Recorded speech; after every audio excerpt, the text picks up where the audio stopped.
नमस्कार प्यारे बच्चों, कैसे हो बेटा? सभी अच्छे हैं ना? बेटा हम पार्ट नंबर 20 पढ़ रहे थे वीर अब्दुल हमीद के बारे में, है ना?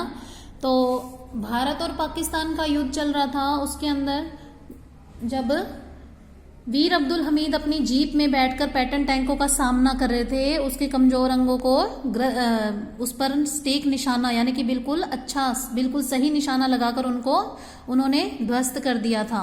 यानी कि सारे के सारे पैटर्न टैंक बिल्कुल नष्ट हो गए थे, लेकिन उसमें से एक गोला जो था वो उनकी जीप पर भी आकर लग गया था, जिसके उनकी जीप भी क्षतिग्रस्त हो गई थी और वे खुद भी बुरी तरह घायल हो गए थे। आगे पढ़ेंगे। और अगले दिन 9 सितंबर, अब 9 सितंबर आ गई, यानी 8 सितंबर की रात को उन्होंने हमला किया था पाकिस्तान वालों ने।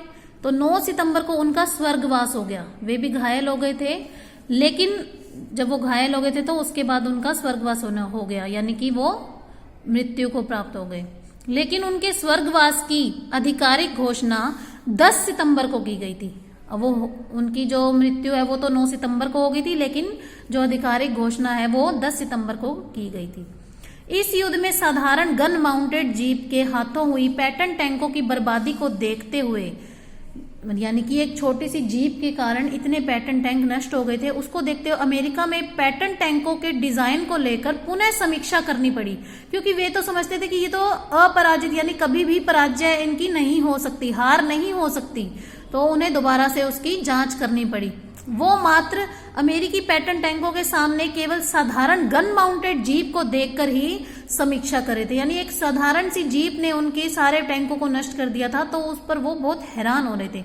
उसको चलाने वाले वीर अब्दुल हमीद के साहस को नहीं देख पा रहे थे, क्योंकि ये सब कुछ किसकी वजह से हुआ था? वीर अब्दुल हमीद के साहस की वजह से, उनकी हिम्मत की वजह से।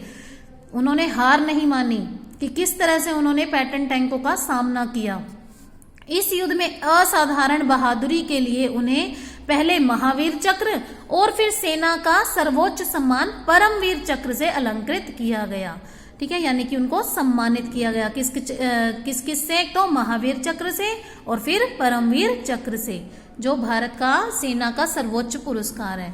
सारा देश उनकी बहादुरी को प्रणाम करता है। तो हमें भी बेटा वीर अब्दुल हमीद की तरह बहुत ही बहादुर बनना है, और आने वाली किसी भी, चाहे वो देश में हो, घर में हो, कोई भी अगर हमारे सामने कोई विपत्ति आती है तो हमें उसका डटकर सामना करना है।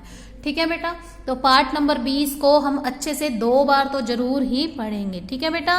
सभी ने पार्ट नंबर 20 को, वीर अब्दुल हमीद के लेसन को आपने अच्छे से पढ़ना है। ठीक है बेटा?